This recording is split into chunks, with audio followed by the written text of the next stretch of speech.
Brought to you by V-Guard, co-powered by Sensodyne and Vimal. ಬಾಯಲ್ಲಿ ಹೇಳಿ ಕೇಸರಿ. Associate sponsor Ultratech Cement. Co-sponsored by Saptagiri NPS University.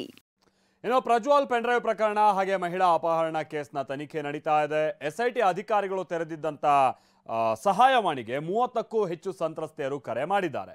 ಮತ್ತೊಂದು ಕಡೆ Bhavani Revanna car ಚಾಲಕನ ಹೆಸರು ಕೂಡ ಕಿಡ್ನಾಪ್ ಕೇಸ್ನಲ್ಲಿ ಕೇಳಿ ಬಂದಿತ್ತು. ಆತ ತಲೆಮರೆಸಿಕೊಂಡಿದ್ದಾನೆ. ಆತನಿಗೆ ನೋಟಿಸ್ ಮೇಲೆ ನೋಟಿಸ್ ಕೊಡಲಾಗ್ತಾ ಇದೆ. ಇದಕ್ಕೆ ಸಂಬಂಧಪಟ್ಟ ಹಾಗಿನ ರಿಪೋರ್ಟ್ ಬನ್ನಿ ನೋಡ್ಕೊಳ್ಳೋಣ. ಸಹಾಯವಾಣಿಗೆ 30ಕ್ಕೂ ಹೆಚ್ಚು ಸಂತ್ರಸ್ತೆಯರಿಂದ ಕರೆ. ಪ್ರಜ್ವಲ್ ಪೆನ್ಡ್ರೈವ್ ಕೇಸ್ನ ಸಂತ್ರಸ್ತೆಯರಿಗಾಗಿ ಎಸ್ಐಟಿ ಸಹಾಯವಾಣಿ ತೆರೆದಿತ್ತು. ಈ ಸಹಾಯವಾಣಿಗೆ 30ಕ್ಕೂ ಹೆಚ್ಚು ಸಂತ್ರಸ್ತೆಯರು ಕರೆ ಮಾಡಿದ್ದಾರೆ. ದೌರ್ಜನ್ಯದ ಕುರಿತು ಕೆಲವು ಮಾಹಿತಿಗಳನ್ನು ಹಂಚಿಕೊಂಡಿದ್ದಾರೆ.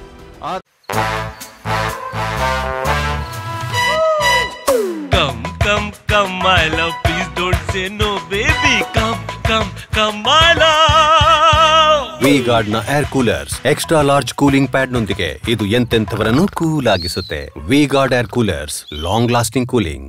ಆದರೆ ಯಾವೊಬ್ಬ ಸಂತ್ರಸ್ತೆ ಕೂಡ ಎಸ್ಐಟಿಗೆ ದೂರು ಕೊಟ್ಟಿಲ್ಲ ಎನ್ನಲಾಗಿದೆ.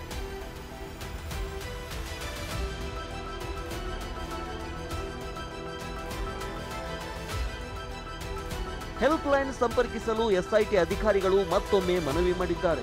ಪ್ರಕರಣದಲ್ಲಿ ದೌರ್ಜನ್ಯಕ್ಕೆ ಒಳಗಾದ ಬಗ್ಗೆ 6360938947 ಈ ನಂಬರ್ಗೆ ಸಂಪರ್ಕಿಸಿ ದೂರು ಕೊಡುವಂತೆ ಹೇಳಿದ್ದಾರೆ.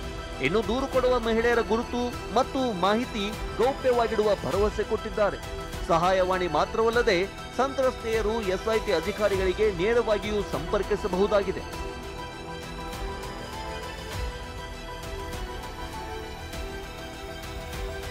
ಮಹಿಳೆ ಕಿಡ್ನಾಪ್ ಕೇಸ್, ಭವಾನಿ ಕಾರು ಚಾಲಕನಿಗೆ ನೋಟಿಸ್. ಮಹಿಳೆಯ ಕಿಡ್ನಾಪ್ ಪ್ರಕರಣದ ತನಿಖೆಗೆ ಮತ್ತೊಂದು ಟ್ವಿಸ್ಟ್ ಸಿಕ್ಕಿದೆ.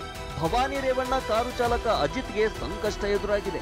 ಪ್ರಕರಣದ ವಿಚಾರಣೆಗೆ ಹಾಜರಾಗುವಂತೆ ಎಸ್ಐಟಿ ಅಧಿಕಾರಿಗಳು ನಿನ್ನೆಷ್ಟೇ ನೋಟಿಸ್ ಕೊಟ್ಟಿದ್ರು.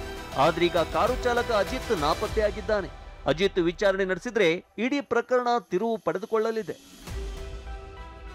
ಸಂತ್ರಸ್ತೆಯ ಹೇಳಿಕೆ ವಿಡಿಯೋ ಕೇಸ್ಗೆ ಮೆಗಾ ಟ್ವಿಸ್ಟ್. ಎಸ್ಐಟಿ ವಶಕ್ಕೂ ಮುನ್ನವೇ ವಿಡಿಯೋ ಮಾಡಿಸಿದ್ನ ಅಜಿತ್.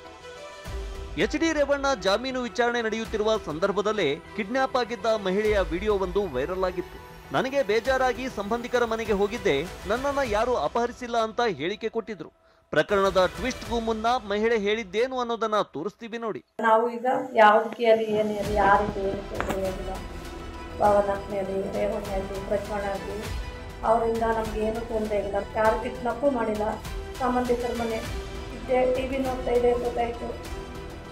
ಅಷ್ಟಕ್ಕೂ ಸಂತ್ರಸ್ತೆ ಈ ಹೇಳಿಕೆ ಕೊಟ್ಟಿರೋದು ಆಕೆಯನ್ನ ವಶಪಡಿಸಿಕೊಳ್ಳುವುದಕ್ಕೂ ಮುನ್ನ ಎನ್ನಲಾಗಿದೆ. ಕಾರು ಚಾಲಕ ಅಜಿತ್ ಈ ವಿಡಿಯೋ ಮಾಡಿಕೊಂಡಿರುವ ಸತ್ಯ ಪ್ರಾಥಮಿಕ ತನಿಖೆ ವೇಳೆ ಬೆಳಕಿಗೆ ಬಂದಿದೆ. ವಿಡಿಯೋ ಮಾಡಿಸಲು ಅಜಿತ್ ಮಹಿಳೆ ಮೇಲೆ ಹಲ್ಲೆ ಮಾಡಿದ್ದಾನ ಎನ್ನುವ ಅನುಮಾನ ಶುರುವಾಗಿದೆ. ಈ ನಿಟ್ಟಿನಲ್ಲಿ ಎಸ್ಐಟಿ ಅಧಿಕಾರಿಗಳು ಐಪಿಸಿ ಸೆಕ್ಷನ್ 120B ಅಡಿಯಲ್ಲಿ ತನಿಖೆ ನಡೆಸಲು ಸಜ್ಜಾಗಿದ್ದಾರೆ.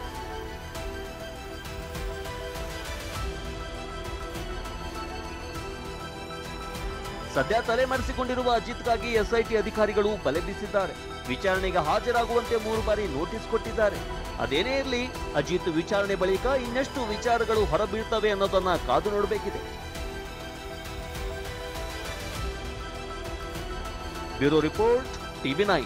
Brought to you by V-Guard, co-powered by Sensodyne and Vimal. ಬಾಯಲ್ಲಿ ಹೇಳಿ ಕೇಸರಿ. Associate sponsor Ultratech Cement. Co-sponsored by Saptagiri NPS University.